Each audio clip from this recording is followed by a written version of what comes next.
أشهد أن لا إله إلا الله وحده لا شريك له وأشهد أن محمدا عبده ورسوله أما بعد فأعوذ بالله من الشيطان الرجيم بسم الله الرحمن الرحيم الحمد لله رب العالمين الرحمن الرحيم مالك يوم الدين إياك نعبد وإياك نستعين اهدنا الصراط المستقيم صراط الذين أنعمت عليهم غير المغضوب عليهم ولا الضالين. أذكر هذه الأيام غزوة أحد في الخطب، وكنت ذكرت أن المسلمين ألحقوا بالكفار خسائر فادحة في الحرب واضطروهم إلى الفرار، لكن رغم أوامر الرسول صلى الله عليه وسلم المؤكدة عندما أخلت أغلبية المأمورين بحراسة الممر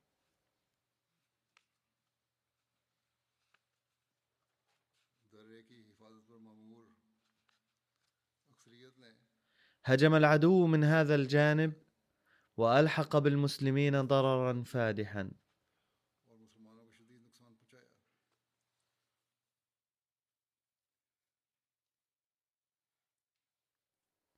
وتفصيله أنه عندما قتل حملة راية المشركين واحدا تلو الآخر ولم يجرؤ أحد على رفع الراية أو الاقتراب منها، تراجع المشركون على الفور وهربوا مدبرين، حتى نساؤهم اللواتي كن ينشدن بالبهجة قبل قليل ويعزفن على الدفوف بحماس رمينا الدفوف وركضن نحو الجبل. وعندما رأى المسلمون العدو يفر طاردوهم لأخذ أسلحتهم وجمع الغنائم، وفي الوقت نفسه هرب لجمع الغنيمة رماة المسلمين الذين عينهم النبي صلى الله عليه وسلم على الجبل وأمرهم بعدم التحرك من مكانهم بأي حال من الأحوال. هذا ما يقال.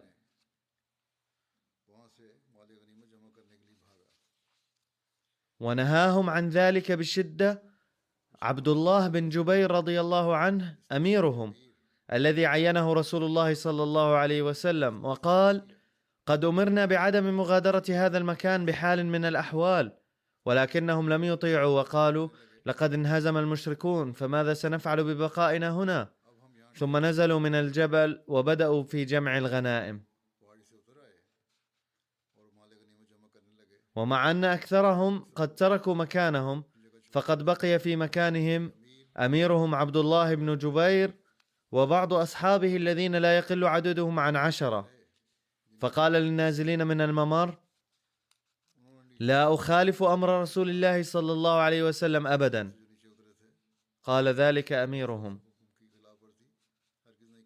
أغلب المؤرخين وكتاب السيرة يقولون عند ذكر الصحابة الذين تركوا الممر إنهم استعجلوا في الحصول على الغنيمة، لذا أصروا على أنه ما دام الجميع يجمعون الغنيمة لماذا نتخلف نحن، مع أن أميرهم عبد الله بن جبير رضي الله عنه كان يمنعهم قائلا بأن النبي صلى الله عليه وسلم إنما أمرنا بألا نتحرك من هذا المكان مهما حدث، لذا يجب أن نبقى هنا لكن غالبية هؤلاء الناس لم يوافقوا على كلام الأمير، ونزلوا من الممر ليجمعوا الغنيمة، وقد كتب هذا أكثر المؤرخين.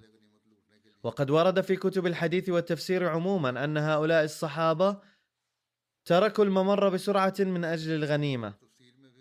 والآية 153 من سورة آل عمران تقول: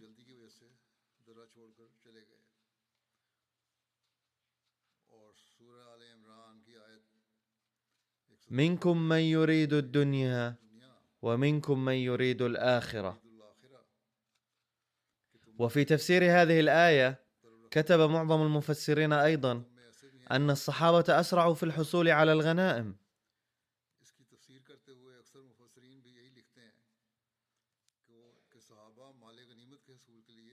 لكن لا يستسيغ العقل أن الصحابة تركوا الممر رغبة في الدنيا. لقد كتب حضرة المصلح الموعود رضي الله عنه أيضا ملحوظة تفسيرية حول هذا، وهي غير مطبوعة، وسوف أذكرها فيما يلي، ولكن دعوني أشرح شيئا قبل ذلك، أو أقرأ الآية كلها أولا. الآية كلها هكذا: ولقد صدقكم الله وعده إذ تحسونهم بإذنه حتى إذا فشلتم وتنازعتم في الأمر وعصيتم من بعد ما أراكم ما تحبون منكم من يريد الدنيا ومنكم من يريد الآخرة ثم صرفكم عنهم ليبتليكم ولقد عفا عنكم والله ذو فضل على المؤمنين.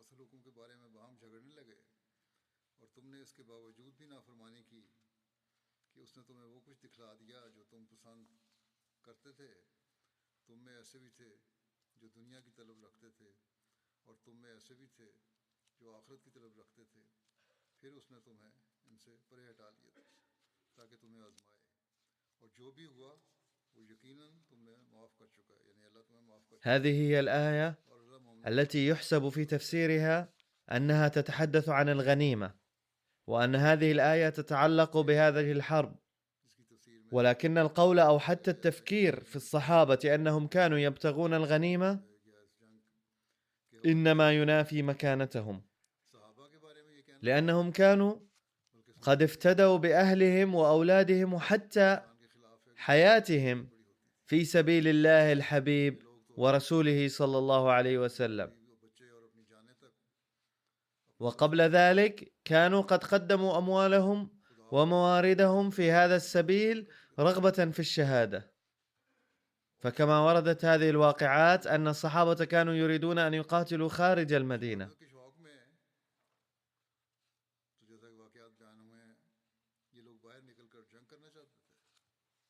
فلم تكن هذه الحروب من أجل الغنائم، إنه لاتهام يلصق بالمسلمين، إلا أن الحصول على الغنيمة في حالة النصر يمكن أن يكون كشيء ثانوي، ولكن مقصود الصحابة لا يمكن أن يكون الحصول على الغنيمة أبدا،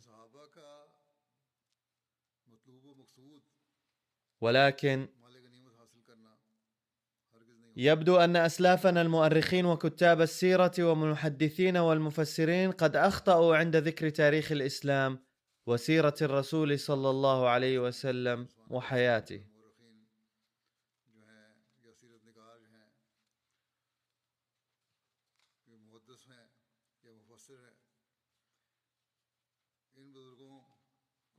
واعتمدوا على سند الرواية وذكروا ببساطتهم أو موقنين بصحة الرواية أن الصحابة كانوا نزلوا للغنيمة، ولم يدركوا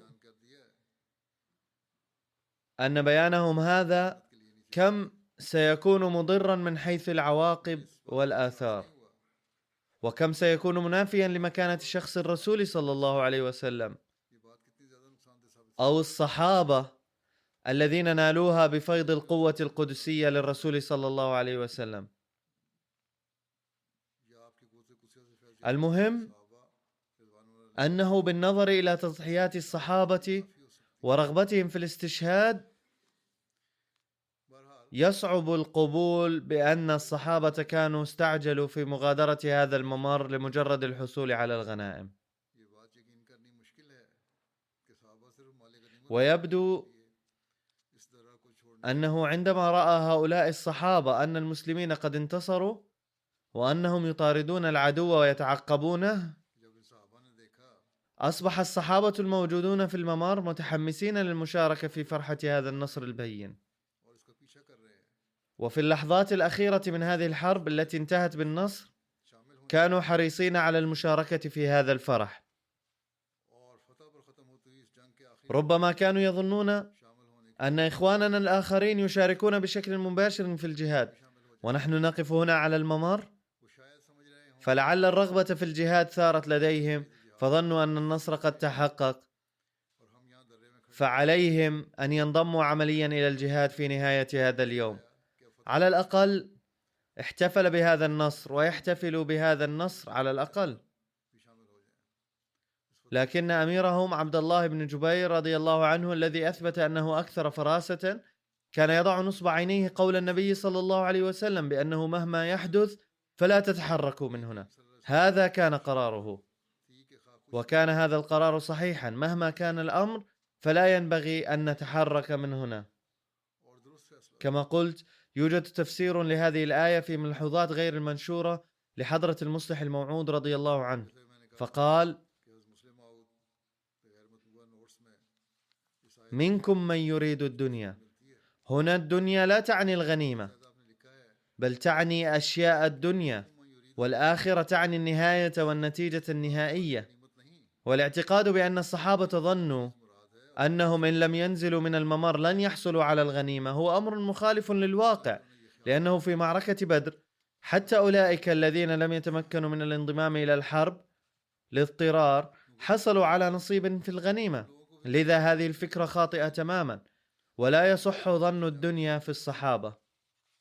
هذا ما قاله حضرة المصلح الموعود رضي الله عنه. ثم قال: الحقيقة هي أنهم كانوا يريدون المشاركة في معركة أحد، وهذه أيضا كانت الفكرة الدنيوية بأن ينضموا إلى هذه المعركة ويقتلوا الكفار، وليس المقصود هنا التورط في جمع الغنائم. يقول الله: كنتم تفكرون أننا ينبغي ألا نتخلف عن أولئك الذين انضموا إلى المعركة.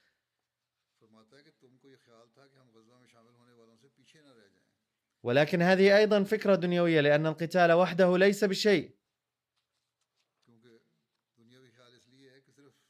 ومخالفة أمر النبي صلى الله عليه وسلم تجعل الأمر شيئا دنيويا. كان ينبغي عليكم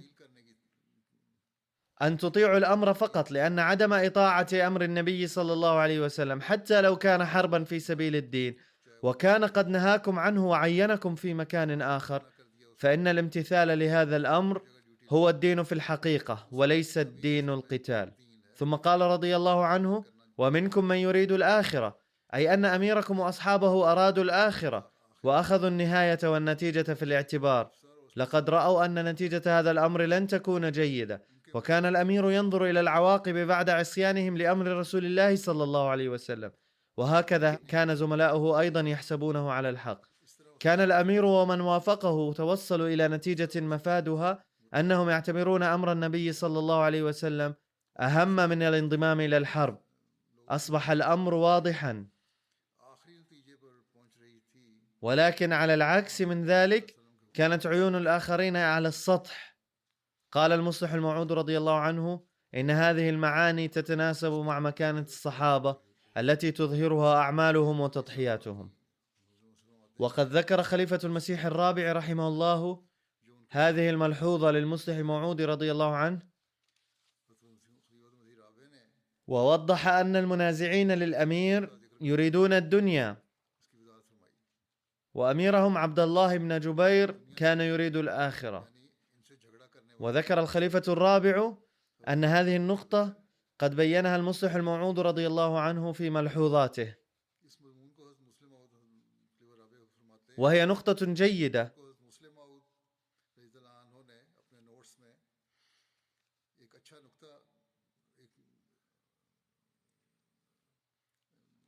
مفادها أن الذين يتخذون من الدنيا معنى النهب والغنائم هم مخطئون. كان هؤلاء الصحابة ينظرون إلى النصر المؤقت، والمراد بالدنيا هنا هو أنهم كانوا ينظرون إلى الأمر الذي ظهر أولا، أي الحرب الذي انتصر فيها المسلمون. وكان عبد الله بن جبير رضي الله عنه ينظر إلى الآخرة، فكان يرى النصر الأعظم في رضا النبي صلى الله عليه وسلم، لذا كان يريد أن يرضى عنه الله ومحمد رسول الله صلى الله عليه وسلم في النهاية. وهذه الأشياء المؤقتة المرئية لا معنى لها على الإطلاق ولا حقيقة لها. الخير الحقيقي هو كسب رضوانهما. ووضح حضرة الخليفة الرابع مزيدا وقال: يقول حضرة المصلح الموعود رضي الله عنه: لا علاقة لهذا النقاش هنا أن بعضهم كان يرغب في الدنيا والآخر في الآخرة، لأن الحقيقة هي أن هذه الدنيا كانت صغيرة جدا. هذا يبدو غريبا. ثم وضح أن الذين كانوا مسؤولين عن حراسة الممر لا بد أنهم فروا من الممر، وحتى يصلوا يكون قد انقسم كل شيء. لماذا لا يفكرون أنهم كانوا في عجلة من أمرهم لكي ينضموا إلى إخوتهم هناك؟ كما قال الله في القرآن الكريم: أن أحسنوا الظن بإخوتكم. لذا فهم ذهبوا هناك ظانين أن الجميع يعزفون أغاني النصر ويفرحون ويقفون بالقرب من رسول الله صلى الله عليه وسلم ويهنئون بعضهم البعض. فلماذا نتخلف عن هذا المشهد؟ وهذا يحدث كثيرا ويتطابق مع الفطرة الإنسانية، أنه حيثما يكون احتفال أو فرح يهرع الجميع إلى هناك. يقول الخليفة الرابع رحمه الله: خلال إقامتنا هنا قد رأينا مرات عديدة أنه إذا كان هناك خبر سار فيأتي الناس إلى هنا للمشاركة في الفرح، ولا يأتون إلى هنا لنهب أي غنيمة. لذا كان هؤلاء الصحابة يرون أن الآخرين يستمتعون كثيرا هناك، أو حيث كان النبي صلى الله عليه وسلم. الجميع يستمتعون معا حول النبي صلى الله عليه وسلم، إذ قد تحقق وعد الله، ونحن نقف هنا وحدنا، سنذهب نحن أيضا إلى هناك. ولكن عبد الله بن جبير رضي الله عنه كان ينظر إلى الآخرة، فكان يرى أن هذا الوقت البقاء على جانب واحد من أجل رسول الله صلى الله عليه وسلم وطاعة أمره هو أكثر سعادة من الاشتراك في ذلك الفرح. وهذه المتعة في الحقيقة مختلفة عن ذلك الفرح. من ناحية، عندما كان جيش الكفار يدير ظهره بعد هزيمة النكراء، ومن ناحية أخرى ترك حوالي 40 من المجاهدين 50 المتمركزين عند الممر الجبلي مكانهم ونزلوا. ففي ذلك الوقت رأى خالد بن الوليد أن الممر الذي كان عليه 50 راميا قد خلا، ولم يبق عليه سوى عدد قليل. فلما رأى ذلك أخذ معه عكرمة بن أبي جهل ورجع بفرسانه ووصل إلى ذلك التل، وهجم على هؤلاء الأشخاص القلائل الذين كانوا متواجدين هناك من فرقة الرماية. كان هذا الهجوم شديدا لدرجة قتلوا في الكرة الأولى أمير الفرقة عبد الله بن جبير رضي الله عنه وبضعة من أصحابه، ومثلوا بجثة عبد الله بن جبير رضي الله عنه، أي بتروا أطرافه وبعضا من أجزاء جسده الأخرى. وبعد ذلك نزلت كتيبة قريش هذه فجأة وأحاطت بالمسلمين. كان المسلمون غافلين ومشغولين في جمع الغنائم وأسر أسر المشركين، وإذ بكتائب المشركين من الفرسان وصلوا إلى المسلمين على حين غرة منهم. كان المشركون يرفعون هتافات باسم العزى وهبل، وكان ذلك شعارهم يوم أحد. وما أن وصلوا إلى المسلمين على حين غرة منهم حتى جعلوهم دريئة سيوفهم، فحار المسلمون وتوجهوا حيثما بدا لهم فاقدين صوابهم، وتفرقوا شذر مذر تاركين كل ما كانوا قد جمعوا من الغنائم ومن كان في أيديهم من الأسرى، فلم تبق لهم من صفوف ولا ترتيب، ولم يعلموا عن بعضهم بعضا شيئا. كان لواء المشركين إلى ذلك الحين ملقا على الأرض، فلما رأت إحدى نسائهم اسمها عمرة بنت علقمة، فلما رأت فجأة هذا الوضع الجديد أخذت اللواء ورفعته وأخذت تنادي المشركين بأعلى صوتها. ولما رأى المشركون الهاربون لواءهم مرفوعا فهموا أن كفة الحرب قد رجحت لصالحهم، فعادوا مسرعين واجتمعوا حول لوائهم.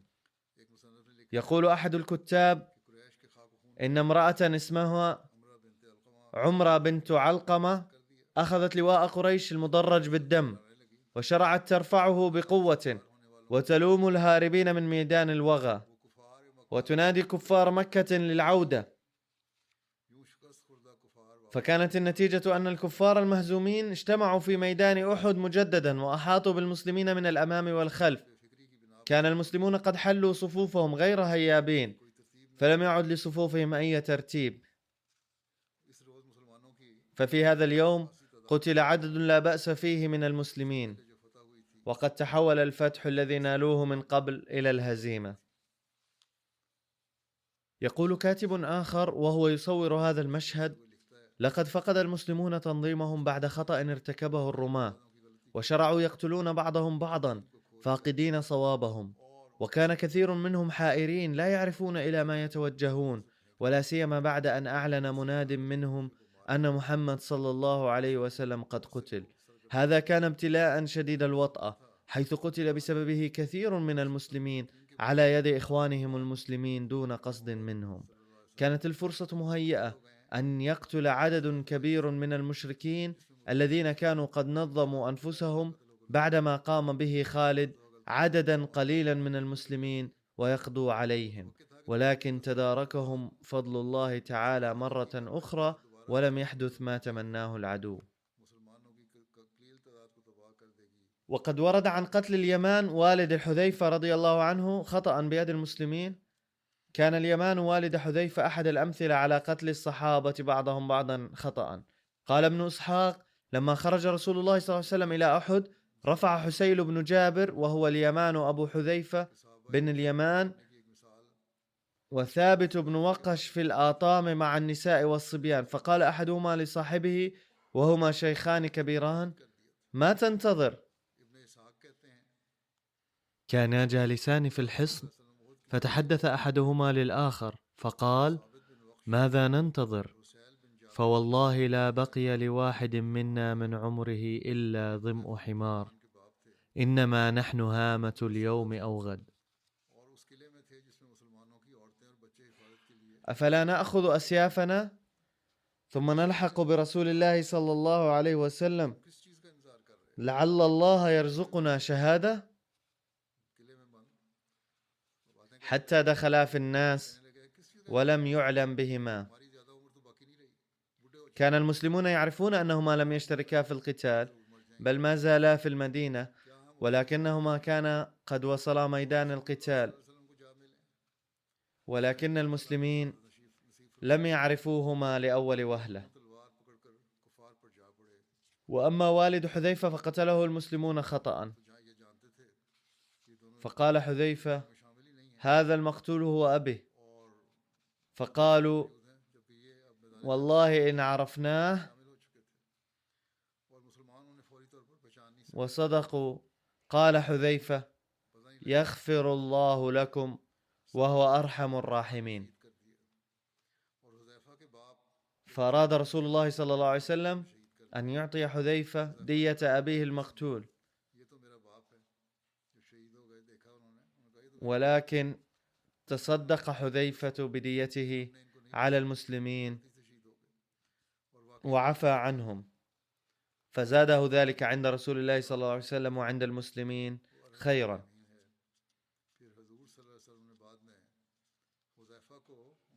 عن عمير بن إسحاق قال: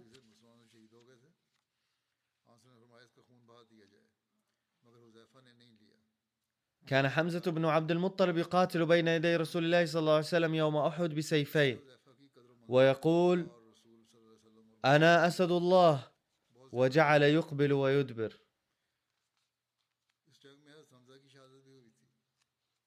قال: فبينما هو كذلك إذ عثر عثرة فوقع على ظهره وبصر به الأسود، قال أبو أسامة: فزرقه بحربة فقتله.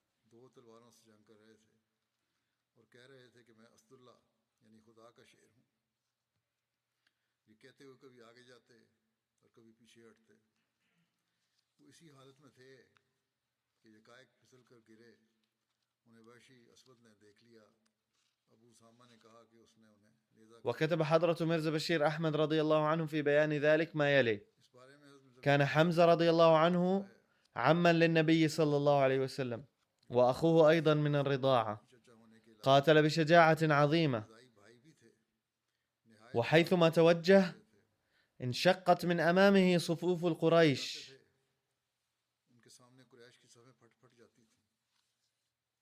كان العدو أيضا بالمرصاد له. كان جبير بن مطعم حضر القتال مع عبده الحبشي اسمه وحشي بوجه خاص، واعدا إياه بعتقه إن قتل حمزة انتقاما كما قتل حمزة الذي قتل طعيمة بن عدي عم جبير يوم بدر.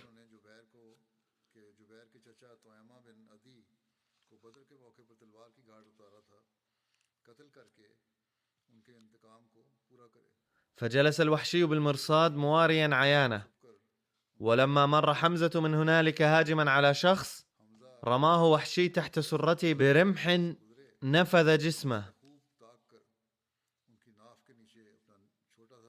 سقط حمزة بشدة، ولكنه تمالك نفسه ونهض بعد قليل وأراد أن يقفز إلى وحشي، ولكنه سقط مرة أخرى ولفظ أنفاسه، وهكذا انكسر عمود قوي لجيش المسلمين. ولما بلغ النبي صلى الله عليه وسلم مقتل حمزة حزن حزنا شديدا.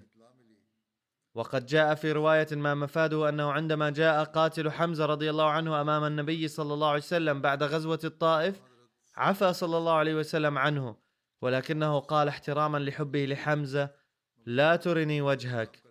عندها عقد الوحشي عزما أنه لن يهدأ ما لم يقتل عدوا كبيرا للإسلام باليد التي قتل بها عم رسول الله صلى الله عليه وسلم،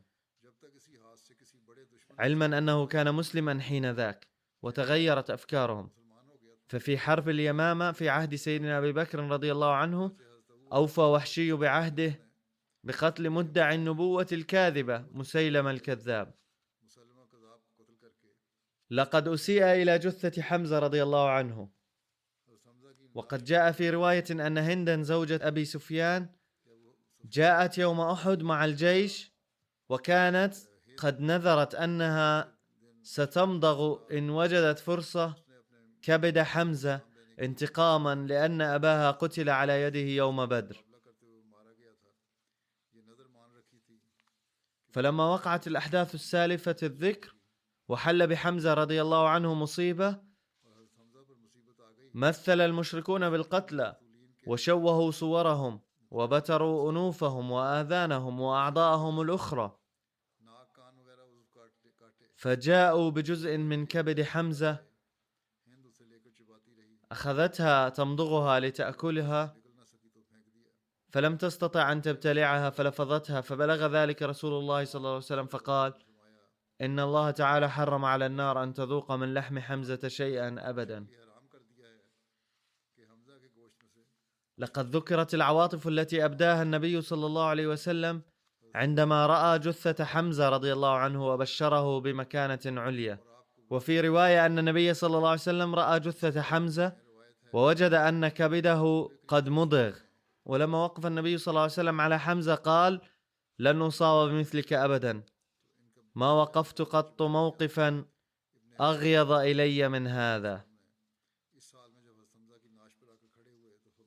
ثم قال: جاءني جبريل فأخبرني أن حمزة مكتوب في السماوات السبع، حمزة بن عبد المطلب أسد الله وأسد رسوله.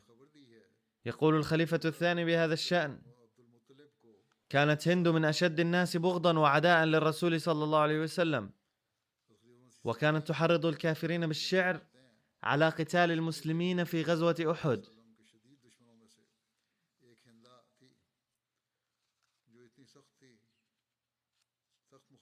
ولما أصيب المسلمون بنكسة مؤقتة في القتال، أعلنت هند بين الكافرين أن من يجدع أنف وأذن حمزة عم الرسول صلى الله عليه وسلم ويأتيها بكبده ستكافئه بجائزة كبيرة. فذهب الكافرون ومثلوا بجثة حمزة، وعندما انتهت الحرب وعلم النبي صلى الله عليه وسلم بما فعل بجثة عمه أخذه حزن شديد،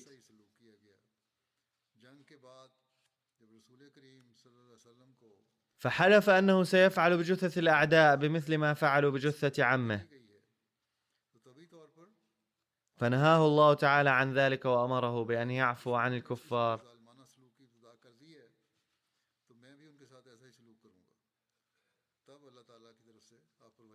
ويصفح عنهم رغم كل ما فعلوه.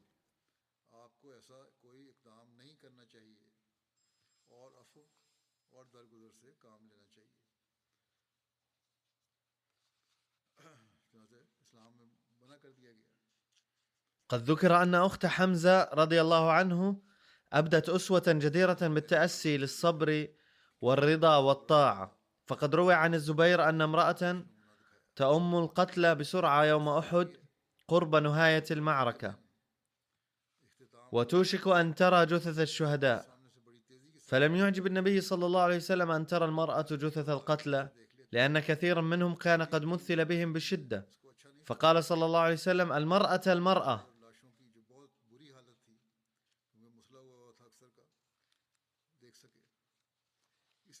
يقول الزبير: فتوسمتها فإذا هي والدتي صفية، فهرعت إليها ووصلت إليها قبل أن تصل إلى جثث الشهداء، فضربت بيدها على صدري ودفعتني، وكانت امرأة قوية، وقالت: لن أستمع إليك فابتعد عني. قلت لها: إن رسول الله صلى الله عليه وسلم يعزم عليك ألا تري الجثث، فتوقفت فورا وأخرجت ثوبين وقالت لي: أحضرتهما لأخي حمزة لأني علمت بشهادته فكفنوه بهما، أي لم تطع في ذلك ابنها بل دفعته إلى الوراء، ولكن عندما سمعت أن النبي صلى الله عليه وسلم أمرها بذلك توقفت فورا طاعة له صلى الله عليه وسلم، وقالت: قل للنبي صلى الله عليه وسلم. وفي رواية قالت صفية: علمت أن أخي قد مثل به الكفار ولا أريد إلا أن أراه، وأعد أنني سأصبر وأحتسب ولن أرفع النواح والعويل. فذكر الزبير ذلك للنبي صلى الله عليه وسلم فقال: دعوها تتقدم وترى جثة أخيها. وجلست قرب الجثة وانهمرت عيناها بالدموع حين رأت أسد الله بهذا الشكل، ولكن لم تنبس ببنت شفة. وفي رواية أن النبي صلى الله عليه وسلم أيضا جاءها وجلس قربها وسالت دموعه أيضا. أسالت الأخت الشجاعة والصابرة دموعا لبعض الوقت، ثم نهضت وقالت لابنها: لقد جئت بثوبين لأخي لأنني علمت أنه قد قتل، فادفنوه في هذين الثوبين. يقول الراوي: عندما أردنا تكفين حمزة في الثوبين نظرنا إلى جانبه رجلا شهيدا من الأنصار، فقد عُمل بما عُمل به سيدنا حمزة، فاستحيينا أن نكفن سيدنا حمزة في ثوبين ولا يتيسر لهذا الأنصاري ولا ثوب واحد، لذا قررنا أن نكفن سيدنا حمزة في ثوب وذلك الأنصاري في ثوب آخر. ثم لاحظنا أن أحدهما أطول، فاقترعنا وكفنا كل واحد منهما في ثوب خرج له في القرعة. يقول سيدنا الخليفة الأول للمسيح الموعود عليه السلام: فلما رأى سيدنا حمزة جيش الكفار مضطربا خرقه ووصل إلى قلب الجيش.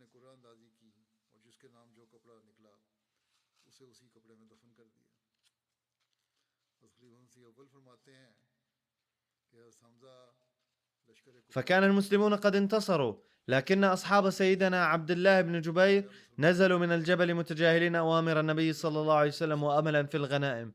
فلما رأى العدو الجبهة فارغة جمع الفرسان وانقض على الجيش الإسلامي من عقبه، فحصل قتال عظيم، واستشهد سيدنا الأمير حمزة وعبد الله بن جبير، وأصيب سيدنا علي وسيدنا عمر وسيدنا الصديق رضي الله عنه بالجروح.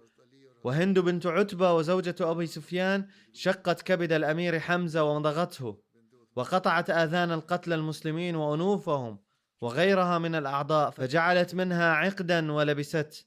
فحين رأى المسلمون هذه الإساءة إلى جثث المسلمين استشاطوا غضبا، حتى أصابت النبي رقة وغضب شديدين، وقال: إذا انتصرتم فافعلوا أنتم أيضا مع جثث الكفار هكذا.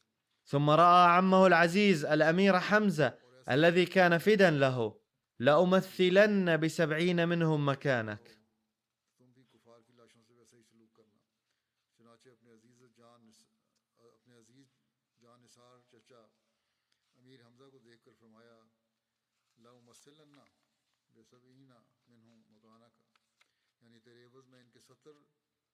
لكن رحمته الفطرية وليونته الجبلية غلبت الخصلة البشرية، واستنزلت الآية: وإن عاقبتم فعاقبوا بمثل ما عوقبتم به ولئن صبرتم لهو خير للصابرين. فسبحان الله قد أبدى الصبر في مثل تلك الأوضاع، فصدق القول: وما أرسلناك إلا رحمة للعالمين. ففي ذلك اليوم حرمت نهائيا العادة القبيحة الجارية في كل الأمم القديمة، أي التمثيل بالجثث، وكان ذلك من مفخرة الإسلام وحده. في هذه الحرب أصابت المسلمين صدمة عنيفة، إذ جاء هذا البلاء نتيجة خطأ الجنود مع عبد الله بن جبير. وفي الوقت نفسه حصلت فائدة عظيمة أيضا، إذ قد تبين جليا نفاق المنافقين وبغض اليهود وعنادهم، وتميز المسلمون الصادقون.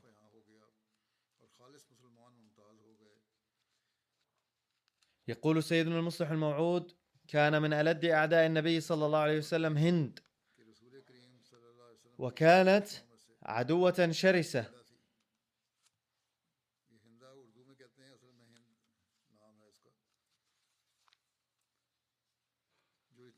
حيث كانت في غزوة أحد تولد الحماس في قلوب الناس بإنشاد الأبيات، وتقول: اذهبوا وهاجموا الجيش الإسلامي.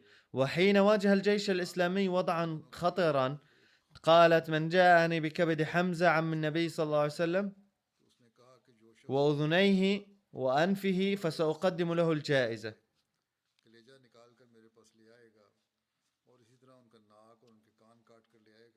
فهذا ما حدث مع سيدنا حمزة. فلما علم النبي صلى الله عليه وسلم بعد الحرب بالإساءة إلى جثته تألم بطبعه، فقال: لقد بدأ الأعداء هذه المعاملة الظالمة البشعة، فسأعاملهم أيضا بمثلها.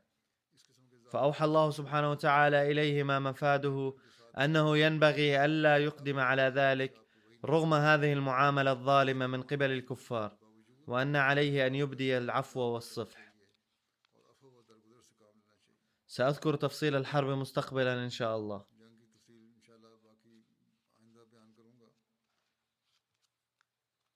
منذ فترة أطلب منكم الدعاء للفلسطينيين، فادعوا الله سبحانه وتعالى أن يوفق العالم للسعي الحقيقي لمنع الظلم. وصحيح أن الصوت ضد الظلم بدأ يرتفع قليلا، ويقول الناس إن الظلم يرتكب، لكن يبدو أن الجميع خائفون من الحكومة الإسرائيلية، أو أن العالم الغربي لمعارضته وكراهيته للمسلمين لا يريد بالطبع أن تنتهي الاعتداءات على المسلمين، أو لا يريد أن تبذل الجهود لمنع الظلم كما ينبغي. فهم لا ينظرون أن الظلم يصب على الأولاد والأبرياء والنساء والمسنين. على كل حال، نحن لا نعتمد على هؤلاء كثيرا، وفي الوقت نفسه يجب أن نستمر في بيان هذه الأمور لهم، كما يجب أن لا ننقطع عن الدعاء أيضا أن يوفق الدول الإسلامية أن يخلقوا القوة في صوتهم ويرفعوا الصوت ضد هذا الظلم متحدين ويسعوا لإنهائه. بعد الصلاة سأصلي جنازة الغائب على مرحومين، أولهما الشيخ أحمد حسين أبو سردانة من سكان غزة، فقد كتب عنه السيد محمد شريف عود المحترم أن هذا الأحمدي الكبير في السن الشيخ أحمد حسين أبو سردانة قد استشهد قبل أيام في القصف الإسرائيلي على غزة. إنا لله وإنا إليه راجعون. فهو أول أحمدي استشهد في غزة في هذه الحرب الجارية عن عمر يناهز 94 سنة، وكان خريج الأزهر. كان قد جاء إلى حيفا في عام 1970 مع بعض أصدقائه، وبتصرف إلهي وصل إلى الكبابير مع أصدقائه للصلاة يوم العيد. في الخطبة ذكر مولانا بشير الدين عبيد الله الداعية الأحمدي المرحوم ظهور الإمام المهدي، فنشأ عنده الرغبة في التعرف إلى الأحمدية، فطلب من الأحمدي الجالس بجنبه السيد فلاح الدين عودة أن يدبر له اللقاء المفصل مع مولانا بشير الدين عبيد الله. وفي أثناء الحديث قال لمولانا: كان والدي المرحوم نصحني أني إذا سمعت عن ظهور الإمام المهدي في حياتي فأبايعه حتما. ثم بايع في اليوم نفسه وبعض أصدقائه أيضا.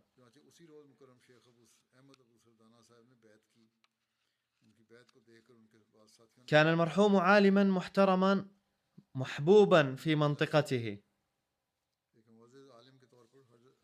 لم ينجب المرحوم، لكن في أقاربه بعض الأحمديين المخلصين. بعد البيعة ظل على تواصل مع الأحمديين في الكبابير، ويأتي إلى الكبابير أيضا قدر المستطاع. كان يحب خلفاء المسيح الموعود عليه السلام كثيرا، وقد أعرب مرات كثيرة أنه أحمدي مخلص. كان يحب القرآن الكريم كثيرا، وذكر في رسالته الصوتية المسجلة إلي أنه يختم القرآن الكريم كل أسبوع. قاضي القضاة في فلسطين السابق الشيخ محمد حسين أبو سردانة كان أخا للمرحوم أحمد أبو سردانة. زوجته الثانية أيضا أصيبت بجروح في هذه الحادثة، شفاها الله وعافاها. يقول الدكتور عزيز حفيظ المحترم الذي ظل يسافر إلى هناك من قبل الإنسانية أولا وقابل المرحوم أيضا: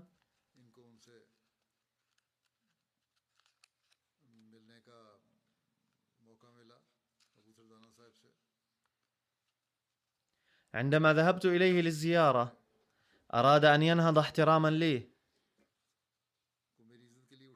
فقلت له أن يبقى جالسا، فثارت عواطفه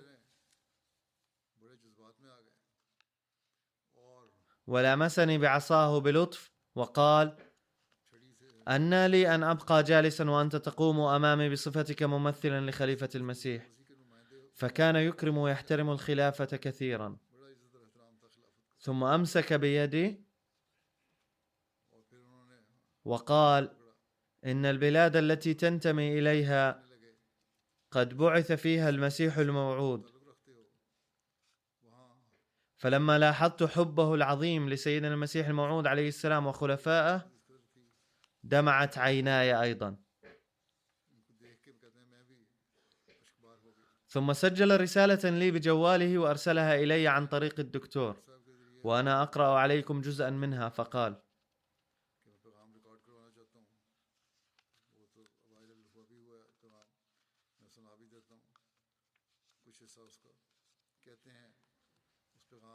أشهد أن لا إله إلا الله وأشهد أن محمدا رسول الله. السلام عليك يا خليفة المسيح الخامس. أنا في كل أسبوع أختم القرآن يا مولاي، وعندما أكون في صلاة الفجر أدعو لك: الحقني يا سيدي وانصرني يا خليفتي. أنا أعيش في ضيق وفي كرب روحاني.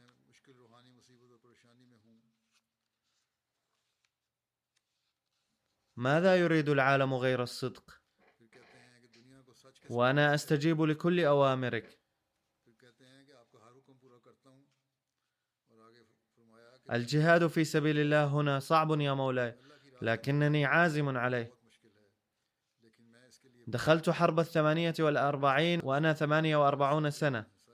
دخلت العدوان الثلاثي وأنا ضابط ملازم قائد موقع، وشردت في سيناء، ووالدي كان من أورع الصوفيين، وأخي الشيخ محمد أبو سردانة كان قاضي القضاة هنا في غزة. هناك من العائلة من يشوش علي، فادع لهم يا مولاي بالإصلاح والصلاح. وليس لدي هنا في القطاع إلا فئات، منهم هذا الشاب طارق أبو دية، وهو كابني لأنه ليس لي أولاد. بارك الله فيك وأشكرك. تقبل تحياتي يا مولاي.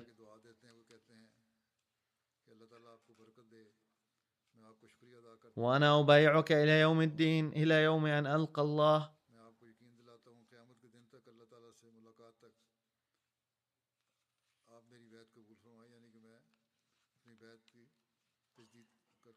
ليس لي عقيدة إلا الأحمدية. كان بعض المعارضين قالوا بحقه إنه ليس أحمديا، وعبثا يقال إنه كان أحمديا. الآن ربما سكت هؤلاء المعارضون بعد الاستماع إلى بيانه المسجل بصوته. رفع الله درجاته وشفى زوجته. تقبل الله أدعيته للفلسطينيين، وأرسى هناك دعائم الأمن، ووفقهم للإيمان بالمسيح الموعود عليه السلام. الجنازة الثانية للسيد عثمان أحمد غاكوريا من كينيا، فقد توفي في الآونة الأخيرة. إنا لله وإنا إليه راجعون.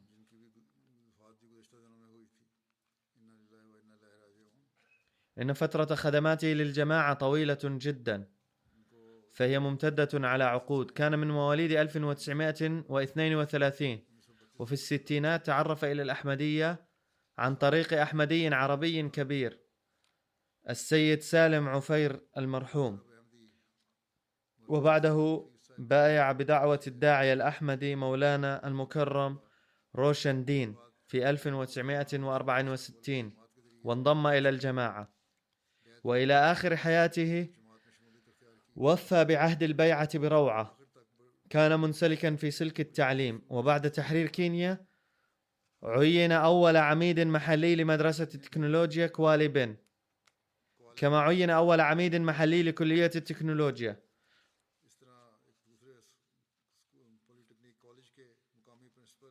وكان يذكر ذلك كثيرا. تقاعد عن منصب مرموق في مديرية التعليم، فقد تشرف بترجمة عدة كتب للجماعة إلى اللغة السواحلية. وكان من شرفه أنه كان أول رئيس محلي للجماعة في نيروبي، كما كان يعد من أوائل الموصين المحليين في كينيا.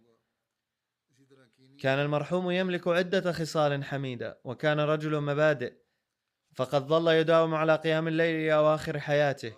لم يتهاون أن يتكاسل قط في أداء التبرعات، وكان يكن للدعاة المركزيين احتراما كبيرا.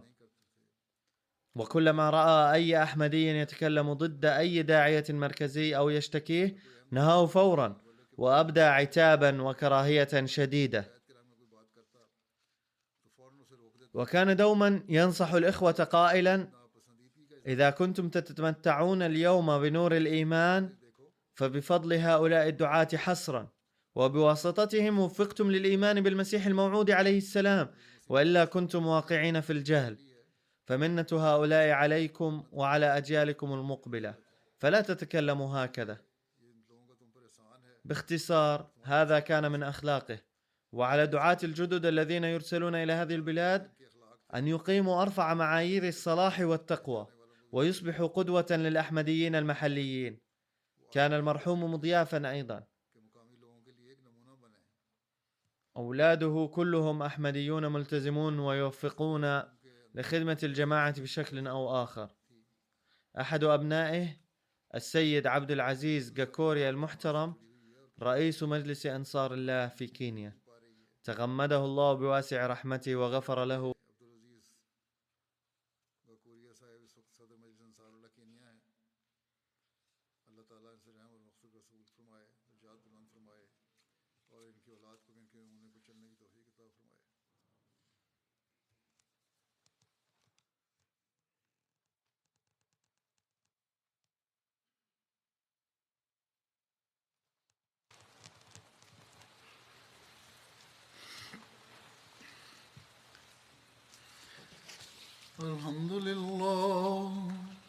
الحمد لله نحمده ونستعينه ونستغفره ونؤمن به ونتوكل عليه ونعوذ بالله من شرور أنفسنا ومن سيئات أعمالنا. من يهده الله فلا مضل له ومن يضلل فلا هادي له. ونشهد أن لا إله إلا الله ونشهد أن محمدا عبده ورسوله. عباد الله رحمكم الله، إن الله يأمر بالعدل والإحسان وإيتاء ذي القربى وينهى عن الفحشاء والمنكر والبغي يعظكم لعلكم تذكرون. اذكروا الله يذكركم وادعوه يستجب لكم ولذكر الله أكبر.